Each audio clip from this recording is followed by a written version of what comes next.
Welcome! In November 1918, the collapse of the Central Powers ended the Great War, but hostilities continued in Eastern Europe, where several questions remained unsolved. One of these was the status of Hungary and its ethnic minorities who wanted to secede.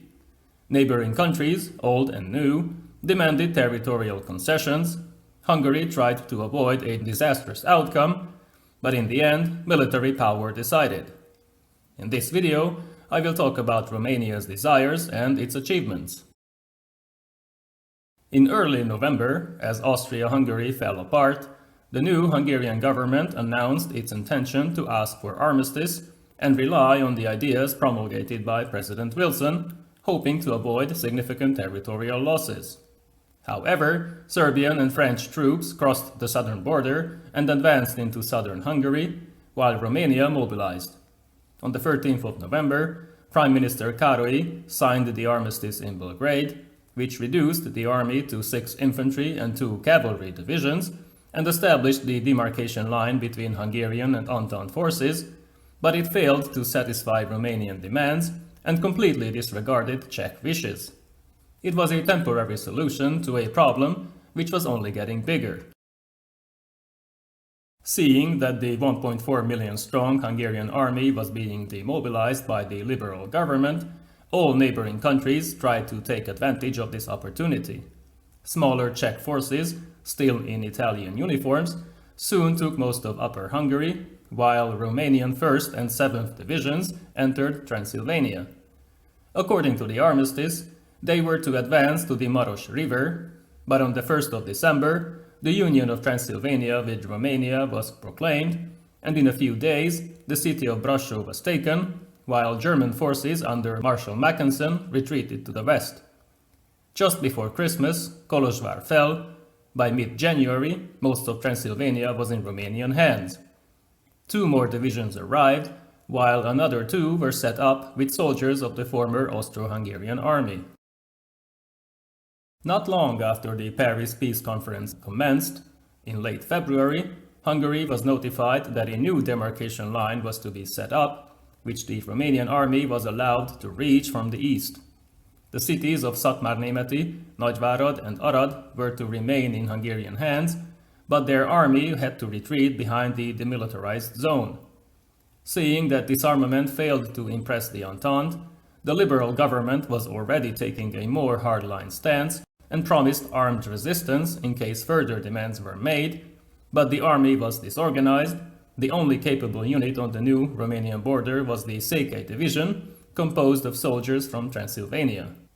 It had little chance against the entire Romanian army, not to mention that both Czechoslovakia and the new Kingdom of Serbs, Croats and Slovenes also stationed significant forces on their new borders, so no additional units were available to reinforce them.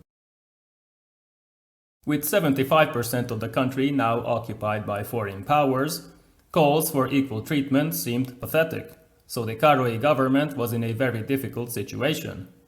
On the 19th of March, French Lieutenant Colonel Ferdinand V handed over a note that showed a new demarcation line further to the west, deep inside Hungary, which meant that more large Hungarian cities would have to be abandoned. This was the final straw. The liberal government in Budapest fell from power, the communists took over, they announced the Hungarian Soviet Republic, taking over all government institutions and purging all social democrats a few days later. They controlled 23% of Hungary's former territory. They remained unpopular, especially in the countryside, where terror groups kept the population in line. But since they promised equality and armed resistance against the invaders, many supported them, at least initially. Romania suddenly found itself between 2 communist states. Its situation was far from ideal. The Soviet Red Army had to be contained, while the new Hungarian threat was being dealt with. The Romanian delegates in Paris asked for full authority to occupy Hungary, but for now the Entente was trying to reduce tension and offered a deal to Béla Kun, leader of the Hungarian communists, promising to lift the blockade of Hungary. Kun declined. He hoped that the Soviets would attack Romania from the east, So he would have time to build a new army and reconquer much of the lost territory, so mobilization was declared. Soon, 60,000 men joined the ranks, among them veterans of the war and new recruits, but they were all motivated by nationalism instead of communist ideals. The Romanian army planned to attack in April in order to reach the new demarcation line and occupy Nagyvárad, Nagykároly, Belényes and Lipova, separating the Székely division from the rest of the Hungarian forces. After sporadic fighting, Hungarian resistance was broken, Debrecen and Békéscsaba fell, and by early May, they reached the Tisza River, which was past the designated line, but could be easily defended. Soviet Hungary, now with more than 200,000 men in arms, concentrated its forces on the northern border with Czechoslovakia and launched an offensive in mid-May, relying on former Austro-Hungarian officers like Colonel Stromfeld and new recruits, many of whom came from the industrial sector. They successfully took Miskolc and Kassa, then reached the Polish border at Bartva, so the possibility of linking up with the Soviets emerged once again. At the same time, two Romanian divisions attacked the Hungarian flank at the Tisza, but failed to break through. In June, the establishment of the Slovak Soviet Republic was declared on the newly reconquered territory, but French Prime Minister Clemenceau demanded that Hungary stop its offensive and abandon Upper Hungary. In return, Romanian troops would withdraw into Transylvania, and the new borders of Hungary would be established. After some deliberation, Kun's communist government accepted the terms, but this made Hungarian patriots and professional military officers realize that national interests were being sacrificed, something they did not agree with. Those units, still loyal to the regime, retreated to the new northern border, but Romania refused to withdraw its troops to the official demarcation line until the Hungarian Red Army demobilized, which was unacceptable for Kun. This army was now demoralized, most of the career officers resigned, political commissars took their place. They had 100 infantry and 10 cavalry battalions with roughly 52,000 men, 69 artillery batteries and 9 armored trains. Their Romanian opponent had 92 infantry and 58 cavalry battalions along the Tisza River with 60,000 men, 80 batteries and 2 armored trains. The Hungarian attack commenced on the 17th of July with the aim of capturing nearby major cities behind the three Romanian lines. In a few days, 3 bridgeheads were established, some territory was taken back, but by the 26th, a Romanian counterattack pushed back all units to the Tisza River. Crossing this river became the next objective for the Romanians, who amassed 84,000 men, but most Hungarian units were already breaking up. On the 3rd of August, Budapest was occupied by Romanian troops.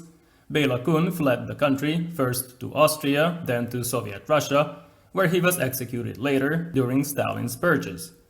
A socialist government was established, but it was soon replaced by the conservative Friedrich cabinet. Archduke Joseph of Austria would have become head of state, but the Entente would not accept a Habsburg candidate, so a different solution was needed. In the meantime, Romanian troops occupied most of the country, reaching the city of Győr, but the Entente and its inter-allied military mission were not pleased with them. Several rounds of negotiations were required before a compromise regarding war reparations could be reached. The occupation would last until early 1920. Romanian troops then departed, but they took foodstuffs, raw materials, industrial equipment and transportation with them, including the armaments industry, 800 locomotives, and 30% of all livestock. Back in November 1919, Admiral Miklós Horthy and his national army marched into Budapest, replacing the Romanians. They restored the kingdom, but no king was elected, so he would become head of state as regent of Hungary. The Treaty of Trianon was finally signed on the 4th of June 1920.